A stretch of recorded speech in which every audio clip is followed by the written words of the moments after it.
Baik, bismillahirrahmanirrahim. Assalamualaikum warahmatullahi wabarakatuh. Baik, untuk pembelajaran hari ini, saya akan membahas tentang latihan ujian sekolah IPA yang sebelumnya pernah saya share. Ya, ini sudah pernah kalian isi sebelumnya. Baik, di sini kita akan membahas. Untuk soal yang pertama, perhatikan gambar. Nah, perhatikan gambar berikut. Panjang balok sesuai gambar tersebut adalah. Oke, langkah pertama adalah kita perlu mengetahui dulu ya. Ini ada bagian awal ya dari sini. Nah, panjangnya ini berapa? Berarti kita mulai dari ini, titik ini. Kemudian 1 2 3 4 5 6 7 8 9 10. Berarti setelah 10 ini adalah 1 cm. Ini 1 cm. Kemudian 1, 2, 3, 4, 5, 6, 7, 8, 9, 10. Nah, berarti ini adalah 2 cm. Nah, dari sini kita hitung lagi. 1, 2, 3, 4, 5, 6, 7, 8, 9. Nah, berhenti di bagian garis ini.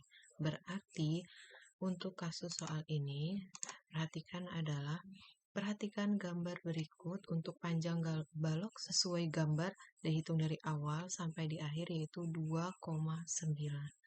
Jadi jawabannya adalah 2,9 cm.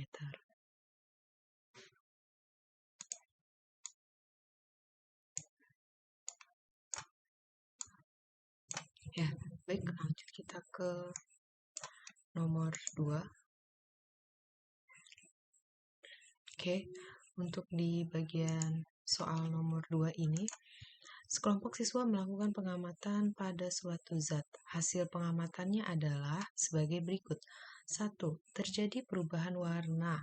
Ada perubahan warna dari merah menjadi hitam setelah mengalami perubahan jenis zat dan berbeda dengan zat asalnya. Kemudian, ketiga, tercium bau busuk yang sangat menyengat. Berdasarkan pengamatan, maka zat tersebut mengalami perubahan. Oke, kita harus tahu maksud di sini adalah ciri-ciri dari perubahan apa itu. Ada fisika, sementara, kimia, dan permanen.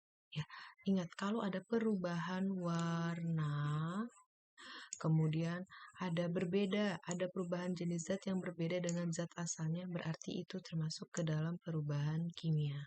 Kalau perubahan fisika hanya berubah wujud saja ya, tidak ada perubahan bagian warnanya. Oke, selanjutnya adalah kita ke bagian soal nomor 3. Perhatikan gambar. Setelah dibuka plastiknya, seseorang menggantung benda berikut ke dalam kamar mandi. Nah, kamu sering lihat ini ya, ada di kamar mandi ya. Oke, jawabannya adalah kemanakah? Ya, kemanakah benda tersebut? Nah, dimakan kecoa, larut sedikit demi sedikit tersiram air, mencair sedikit demi sedikit karena panas, atau menyublim. Ya, jawabannya adalah menyublim. Sebentar. Ya, ini ada perubahan warnanya, agak susah diketik. Ya, menyublim sedikit demi sedikit karena terkena panas.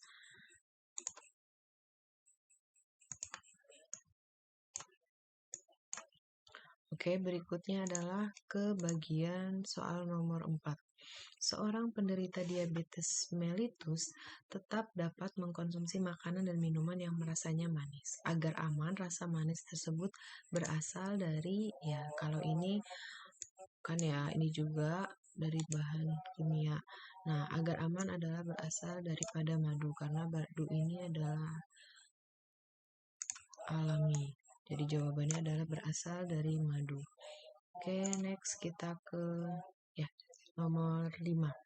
Di bagian nomor 5, perhatikan rumus atom beberapa zat pada gambar berikut ini. Rumus atom yang merupakan molekul senyawa ditunjukkan oleh, nah kamu harus tahu dulu ya, kalau molekul senyawa itu terdiri dari beberapa jenis atom yang bergabung menjadi satu kesatuan. Nah, kalau molekul unsur ini namanya molekul unsur. Ya, kalau unsur itu terdiri dari hanya satu jenis. Ini juga sama, ini molekul unsur. Ya, ini molekul unsur karena dia terjadi satu jenis, yaitu adalah, ya maaf kalau kurang bagus ya. Nih, sama-sama N.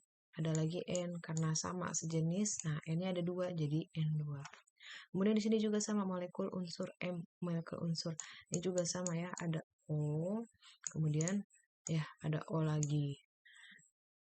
Nah, beda dengan yang bagian ini ada asam sulfat karena dia terdiri dari ada HSO4. Kemudian dia ada Na, ada Cl. Karena dua jenis atom yang berbeda atau lebih, maka ini menjadi kesatuan disebut sebagai molekul senyawa. Jadi jawabannya adalah 1 dan 3.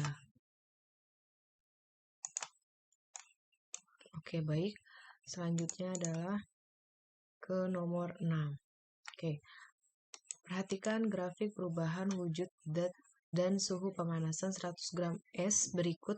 Apabila diketahui kalor lebur es 40 kal per gram, kalor jenis es 1 kal per gram derajat ini ya, maaf, ini derajat Celcius.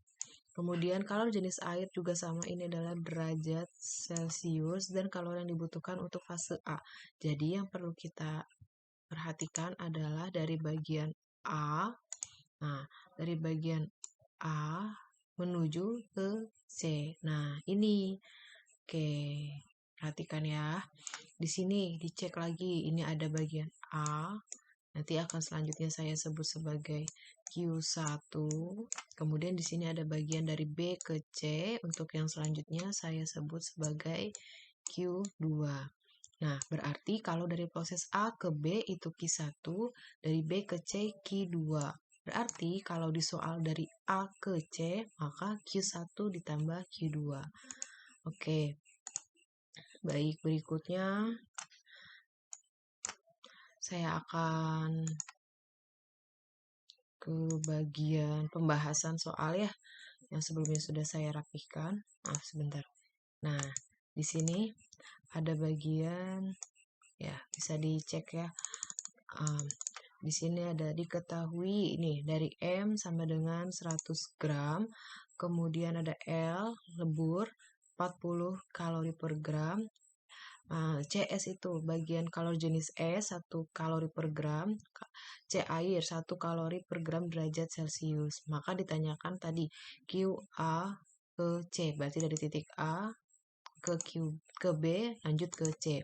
Karena ini ada 2 tahap, berarti di sini ada Q1, kemudian ada Q2. Dimana kalau proses A ke B ini masih bentuk padat, maka digunakan Q1 sama dengan M dikali ya, ini dikali C dikali delta T. Nah, kalau yang Q2 karena ini tidak ada perubahan suhu, artinya suhunya stabil, masih dalam keadaan 0 derajat, maka Q2 sama dengan M dikali L. L itu adalah tadi ini, massa jenis lebur. Baik, untuk penyelesaiannya berarti QA ke C, yaitu QA ditambah QBC, atau selanjutnya saya akan sebut Q1 sama dengan, Q1 ditambah Q2.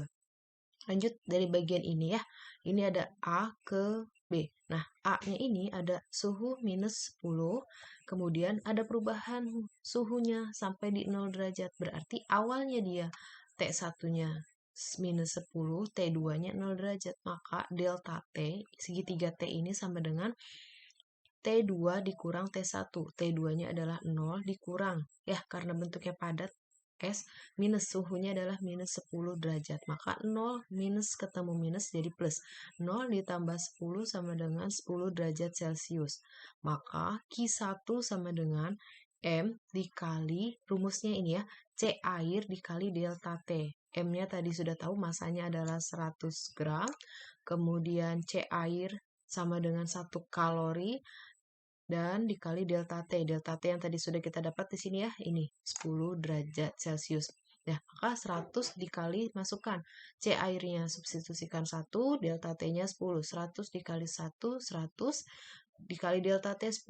Maka jadi hasilnya adalah 1000 kalori.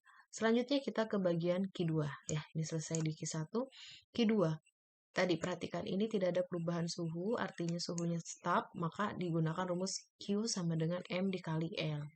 M-nya adalah 100, kemudian kalau leburnya adalah 40, maka 100 dikali 40 sama dengan 4000 kal.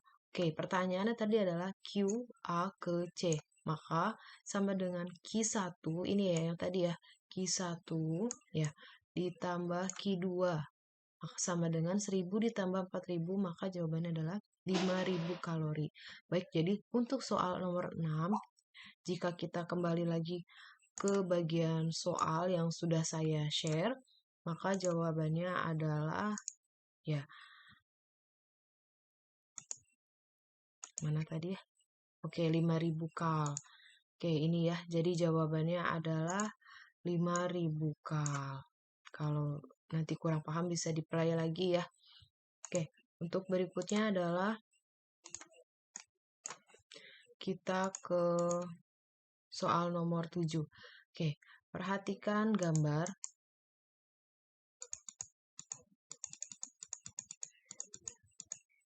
Heldi mendorong balok yang bermasa 150 kg dengan gaya 500 Newton. Ya, antara balok dan lantai terjadi gaya gesek yang akan menghambat gerakan balok. Besarnya gaya gesek antara lantai dan balok, kemudian balok tersebut bergeser sejauh 20 meter. Maka besarnya usaha yang dilakukan oleh Heldi adalah, oke ini bisa dilihat nih ada bagian gambarnya. Oke, untuk penyelesaiannya adalah soal nomor 7. Baik, seperti ini bisa dilihat. Diketahui M. M-nya tadi 150, kemudian F1 ya. Ini saya saya permisalkan gambarnya seperti ini ya. Ini 500 Newton ke arah kanan, berarti dia adalah positif ya. Lanjut, ada F2-nya, minus 50 Newton. Ini karena ke arah kiri, jadi minus 50 Newton. Dan S sama dengan 20. S itu adalah perpindahan ya, dari bagian untuk si Heldi ini memindahkan barang. Ya. Kemudian ditanyakan adalah W. W itu adalah usaha. W sama dengan sigma F dikali S. Nah, sigma F. F-nya kita lihat dulu. Di sini ada bagian F1. Ya. Nah, berarti di sini adalah bagian F2. Nah, bagian F1 ini sama dengan 500 ditambah, maaf, F2-nya ya, karena ini tandanya berlawanan arah, berarti di sini negatif ya, karena ke sebelah kiri. 500 ditambah minus 50, artinya 500 dikurang 50, yaitu 450 dikali 20, ini yang tadi bagian S. Nah, S perpindahannya ini ya, S-nya sama dengan 20, maka 450 dikali 20 adalah jawabannya 900 Joule. Ya, jadi jawabannya untuk soal nomor 7 adalah 900 Joule. Oke, balik lagi ke bagian link yang tadi. Ya, jawabannya adalah ini 900 Joule. Ya, untuk soal kasus Heldi yang mendorong. Oke, baik. Berikutnya adalah ke soal nomor 8.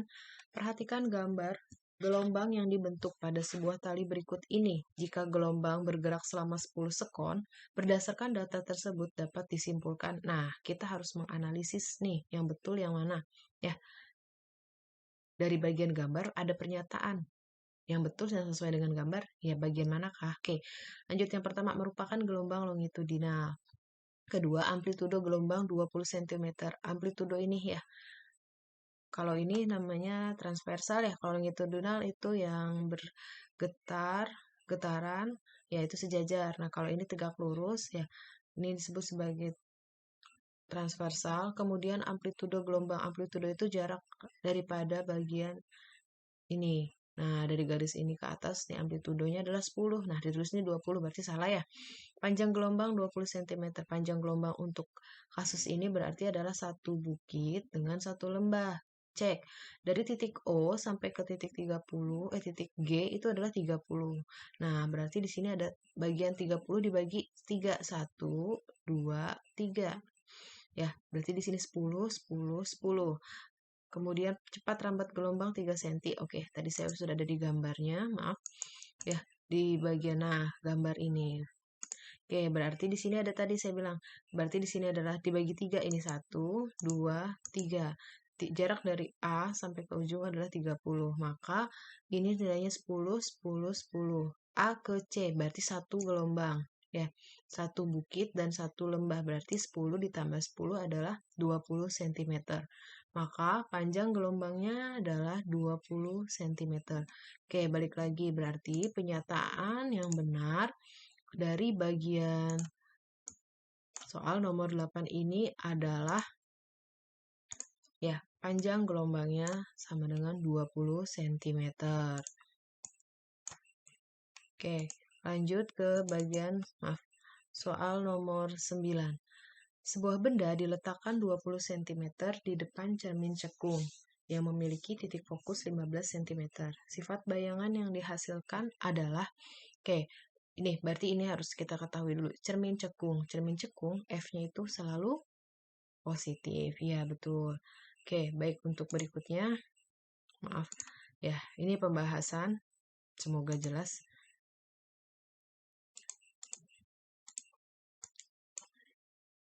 Ya, baik, ini untuk bagian soal nomor 9. S sama dengan 20 cm. F sama dengan 15 cm, bernilai positif, ingat, karena dia cermin cekung. Ditanyakan adalah perbesaran bayangan dan sifat bayangan. Oke, bayangan lambangnya adalah M. Untuk mencari M sama dengan S aksen per S. Nah, di soal sudah diketahui S-nya dan F, berarti kita harus mencari S aksen terlebih dahulu. Gunakan persamaan 1 per F sama dengan 1 per S. S itu jangan lupa adalah letak benda di depan cermin, ditambah 1 per S aksen. Nah, 1 per S aksen kita ubah substitusi menjadi 1 per F ya, dikurang 1 per S. Di mana 1 per S aksen sama dengan, masukkan angkanya, 1 per F, F-nya itu adalah 15, dikurang 1 per 20. 1 per S aksen sama dengan, nah ini kita cari dulu kelipatannya.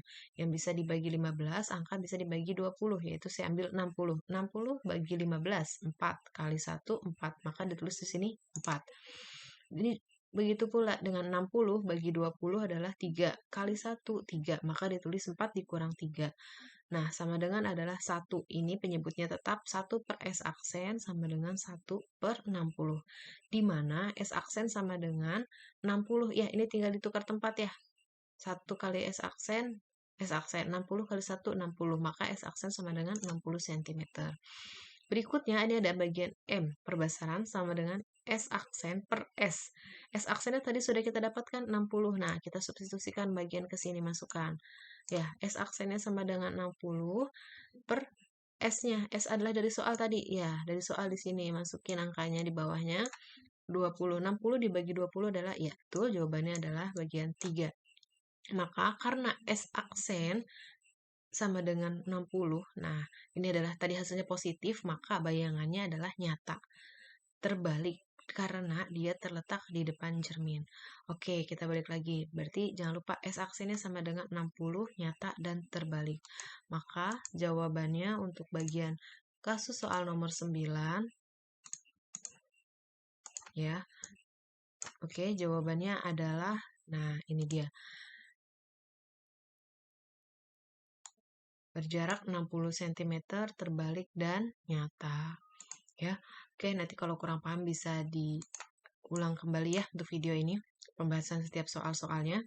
Kemudian untuk kasus soal nomor 10, perhatikan gambar interaksi yang ditunjukkan pada organisme berikut. Ya, organisme tersebut ini ada seekor kupu-kupu ya, yang dilakukan oleh interaksi yang dilakukan oleh organisme tersebut adalah, ya, ini ada predasi, parasitisme, komensalisme, dan mutualisme. Ya, jawabannya apa? Silahkan. Ini dua-duanya saling menguntungkan. Ya, karena yang satu dia bisa kenyang, yang kenyang. Ya, kemudian bunga pun terbantu untuk melakukan penyerbukan. Ya, jawabannya adalah mutualisme. Antara dua organisme, yang satu tidak dirugikan, ya, tapi dia malah dua-duanya mendapatkan keuntungan. Oke, untuk berikutnya soal dari nomor 11 dan 20 akan dibahas pada link berikutnya. Terima kasih. Jika kurang jelas bisa di-reply. maaf ya diulang kembali dan silahkan dipelajari untuk bagian latihan-latihan soal IPA berikutnya. Terima kasih, sekian dari saya. Wassalamualaikum warahmatullahi wabarakatuh.